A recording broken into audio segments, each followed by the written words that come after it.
Baiklah Bapak Ibu Saudara yang dikasihi oleh Tuhan, kita berbicara tentang hal mengampuni. Saya percaya bahwa di dalam kehidupan kita, bahkan di kehidupan banyak orang, kita pernah mengalami perasaan terluka. Dan kebanyakan orang-orang seperti ini yang mengalami keterlukaan di dalam kehidupannya, dia menyimpankan kepahitan, dan tidak sedikit daripada orang-orang yang pernah dilukai juga menyimpan rasa dendam dan sakit hati. Sehingga dengan pengalaman-pengalaman hidup yang seperti ini, dia berusaha untuk menjauhkan diri daripada sahabat-sahabat mereka, orang-orang percaya yang lain, bahkan coba menjauhkan diri daripada persekutuannya dengan Allah. Jadi Bapak Ibu Saudara yang dikasihi oleh Tuhan, ketika orang dilukai oleh sesamanya, tetapi dia mengalami masalah dengan Allah, dia menjauhkan diri daripada hubungannya dengan Allah. Dia bermasalah dengan manusia, tetapi dia protesnya dengan Allah seperti itu. Dia menjauhkan diri daripada Allah.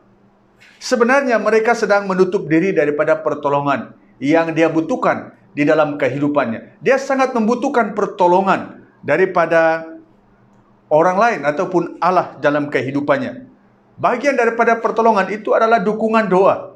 Dia perlu dukungan doa dan dia membutuhkan sentuhan kasih Allah yang hanya dapat mengubah ataupun memulihkan kehidupannya. Saudaraku yang dikasihi oleh Tuhan, ketika kita terus tenggelam di dalam perasaan kepahitan, ketika kita tenggelam di dalam perasaan sakit hati, yang dimana kita tidak boleh memberi pengampunan, yang mana kita tidak boleh memberi pendamaian kepada orang-orang yang pernah menyakiti kita. Sebenarnya iblis merasa gembira, iblis merasa senang, karena dia merasa bahwa dia telah berhasil untuk memisahkan kita daripada kelompok-kelompok percaya yang lain. Bahkan dia merasa bahwa dia telah berhasil untuk menjauhkan kita daripada persekutuan kita dengan Allah. Alkitab berkata di dalam Ibrani 12 ayat 15 berkata seperti ini, "Jagalah supaya jangan ada seorang pun menjauhkan diri dari kasih karunia Allah, agar jangan tumbuh akar yang pahit yang menimbulkan kerusuhan dan yang mencemarkan banyak orang." Saudara, kalau kita melihat hari-hari ini, berbagai perpecahan terjadi di dalam tubuh Kristus. Salah satu daripada punca perpecahan dalam tubuh Kristus adalah masalah kepahitan, masalah dendam, masalah sakit hati, di mana dia tidak dapat mengampuni, tidak ada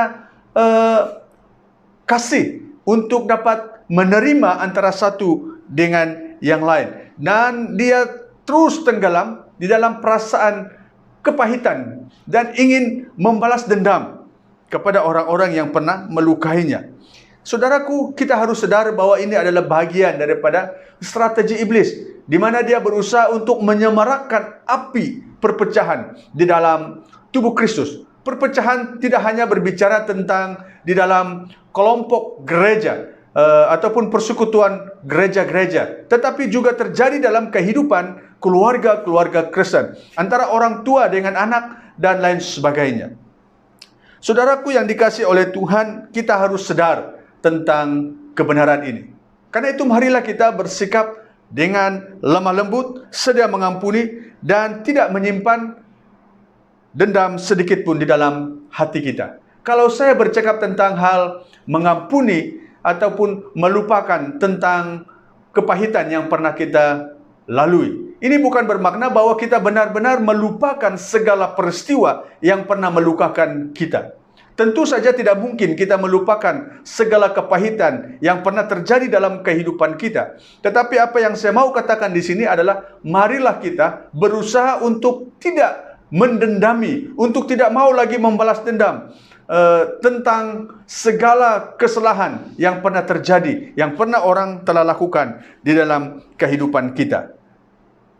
Kalau Tuhan sudah mengampuni kita, kalau Tuhan sudah memberi pengampunan yang sesungguhnya kepada kita semua, maka kita harus juga mengampuni orang lain yang pernah bersalah kepada kita. Firman Tuhan di dalam Matius berkata bahwa jika kita mengampuni orang yang bersalah kepada kita, maka Bapa kita juga akan mengampuni kita. Namun sebaliknya, jika kita tidak mengampuni orang yang bersalah kepada kita, maka Bapa kita di surga juga tidak akan mengampuni kesalahan kita. Karena itu saudara, kalau kita mengampuni bukan bermakna bahwa itu adalah hanya demi kebaikan orang yang kita ampuni. Tetapi sesungguhnya kalau kita memberi pengampunan, itu adalah demi kebaikan kita sendiri, demi kehubungan kita yang baik di antara Allah. Karena kalau kita mengampuni orang yang bersalah, maka Allah juga mengampuni kesalahan kita.